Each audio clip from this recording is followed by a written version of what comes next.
Okay, so have you ever gotten into that, like, super organized, I'm gonna conquer my to-do list mode, Ah, and it completely backfires? oh, totally. So last week, I found this, like, ultimate productivity system online. Oh, It's no. all color-coded sticky notes, timers for everything, Oh, wow. and enough caffeine to, I don't know, launch a rocket.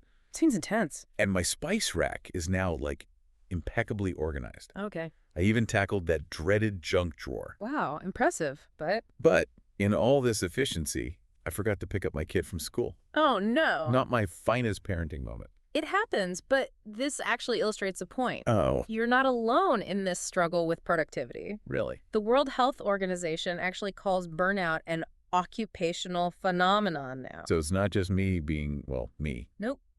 It's a systemic issue. Studies show unmanaged stress costs the global economy billions. Wow, billions. Okay, so it's bigger than my sticky notes. Way bigger. To get it, we have to think back to the Industrial Revolution. That's when the focus on efficiency and output really took hold, the factories. And we're still kind of stuck in that factory mindset. In a way, yeah. Then technology came along, smartphones, emails. It's nonstop. And social media. Everyone's showing off their hustle 24/7. Right. So we're bombarded with messages to be always on. It's true. It's like you have to be crushing it at all times or you're failing. Exactly. That's what we call hustle culture. It's exhausting. Yeah. But what's the real cost of this? Besides forgetting your kid, obviously. Well, burnout is the big one, officially recognized now. Right. But have you noticed how stress makes it hard to be creative? Totally. When I'm overwhelmed, my brain's fried. No space for new ideas. Exactly. It's ironic we want to be productive and creative, but the trap says we can't. Like we have to choose between being a robot or a free spirit with no output. It's a false choice. Yeah. And there's another cost. Relationships. Oh, right. When you're always working, you miss out on connecting with people, being present. It's so true. I sometimes feel like I'm just going through the motions, achieving, but not really living. It's like you're on autopilot, focused on the next thing, not the now.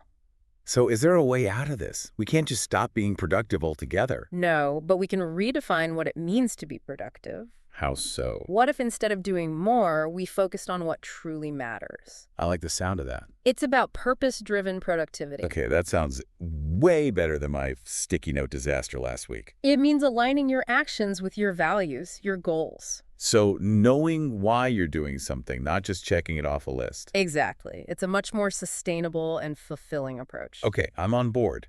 But are there actually people who live this way? Oh, absolutely. Even highly successful people advocate for this. Like who? Take Ariana Huffington, for example. The media mogul. Yes, she's become a huge advocate for rest and well-being. Wow, if she can make time for that, maybe there's hope for the rest of us. Definitely. There's hope for all of us. So how do we actually escape this trap? What are some concrete steps? There are lots of strategies, and they're not as complicated as you might think. Okay, give me the tools. I'm ready to break free from this productivity prison. All right, first up, learn to say no. Wait, really?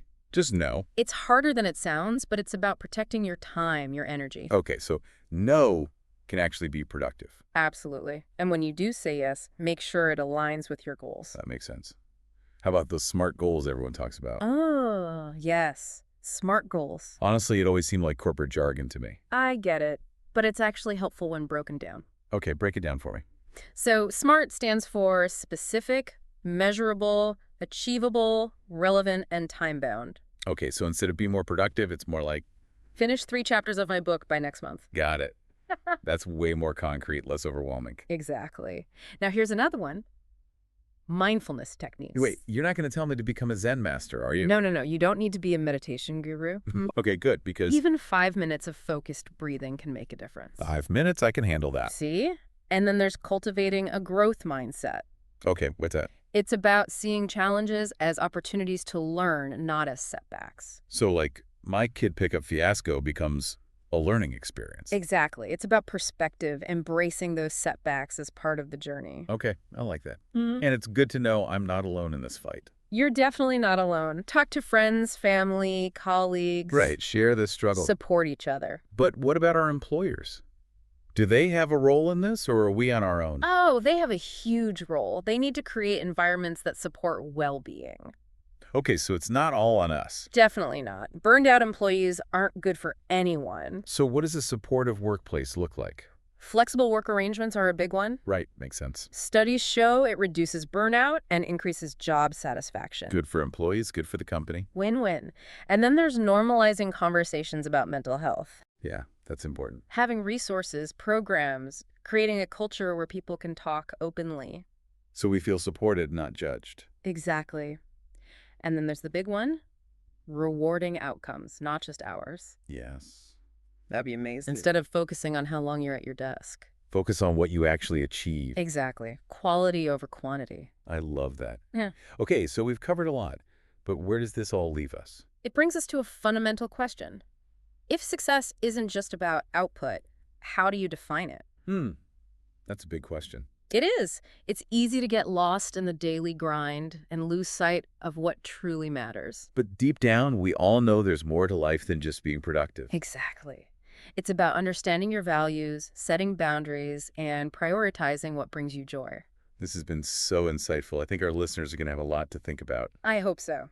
It's time to redefine productivity on our own terms, create lives that are both successful and meaningful. And I think that's a perfect place to pause for now. Oh, It's interesting how this productivity thing plays out so differently for people. Oh, absolutely. It's not one size fits all. Like someone in a creative field versus, say, a sales job, the pressures are so different. Exactly. One's all about ideas, the other's about hitting those numbers. And then social media comes along and just amplifies everything. Oh, social media, it's like a productivity funhouse distorting reality. It really is. Yeah. Everyone's always achieving amazing things. It's intimidating. And it leads to constant comparison. You see these perfect lives, perfect careers. And you start to feel like you're falling behind, even if you're doing well in your own life. It's a recipe for self-doubt. The key is remembering social media isn't the whole picture. It's the highlight reel, not the behind the scenes. Exactly. So be mindful of who you follow, what you're consuming. Create a feed that inspires you, not makes you feel inadequate. Right. Take control of your online experience. Make it work for you.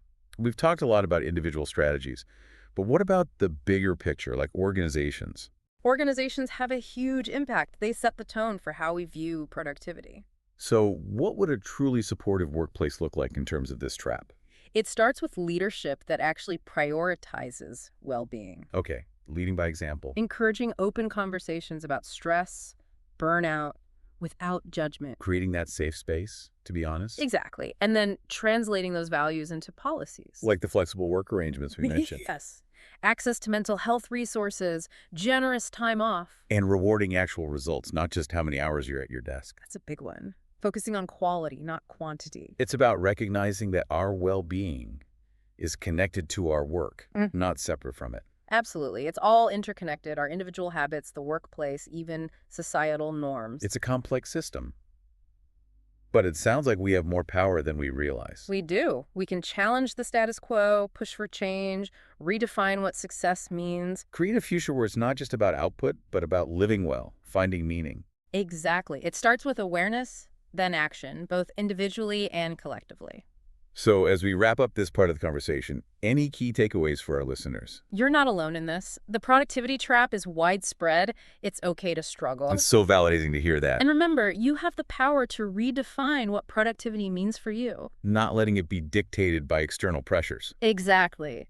And take action, even small steps. Set boundaries, prioritize self-care, have honest conversations. Progress over perfection, right? Absolutely. Breaking free is a journey, not a destination. It's about continuously evolving our relationship with work and well-being. You got it. And trust me, it's a journey worth taking. But hey, enough with the deep thoughts for now. I was just thinking that. Ready for some more practical strategies? Bring them on. Let's give our listeners some tangible tools they can use right away. All right, let's get down to the nitty-gritty. What are some things our listeners can do right now, like today, to start tackling this productivity trap? You want actionable? Okay, first up, your to-do list. I guarantee there's stuff on there you can delegate, automate, or just get rid of. Oh, absolutely. I'm the queen of holding on to tasks I could totally hand off. It's a control thing, right? But delegating frees up so much mental space. You're right. Okay, so to-do list, check. But what about those big, scary goals? The ones that make you want to hide under your desk. Exactly. Any tips for those? break them down. It's like eating an elephant, one bite at a time. Okay, I like that. So instead of getting overwhelmed by the whole thing, You focus on the smallest next step you can take. and celebrate those small wins, right? To stay motivated. Exactly. Acknowledge your progress, even if it feels tiny. Okay, so we're not aiming for perfection, just consistent action. You got it. And sometimes the most productive thing is to actually stop. Wait, what? Stop working. Rest, recharge, give your mind a break. I always thought rest was like the enemy of productivity. It's the opposite. We're not machines. We need downtime to function well. Okay, that makes sense. So decluttering, delegating, resting. What else? Manage your notifications. Those pings and buzzes are productivity killers. It's like they're designed to distract us. They are. Turn off the non-essential ones. Set specific times to check messages. Be in control of your attention, not the other way around. Exactly. And one more. This one's a bit different. Make a done list. A done list, what's that? It's like a gratitude list for your accomplishments. Oh, interesting. Instead of just focusing on what's left to do, write down what you've done. To remind yourself of your progress, celebrate the wins. Exactly. It's a powerful mindset shift. I love that. Okay, we've learned so much today. It's been amazing. It's been a pleasure sharing all this with you and your listeners. It's time to ditch that old hustle and grind mentality and find a way to be productive that actually feels good. Couldn't agree more. It's about creating a life that's both successful and fulfilling on your own terms. And if you had to sum up the key to escaping this trap in one sentence. Focus on what truly matters and let go of the rest. Beautifully said. Thank you so much for joining us on this deep dive into productivity. It's been a pleasure. We hope you've gained some valuable insights and strategies. You have the power to break free from this trap. Until next time, be kind to yourselves. Prioritize what matters, and remember, true productivity is about living well.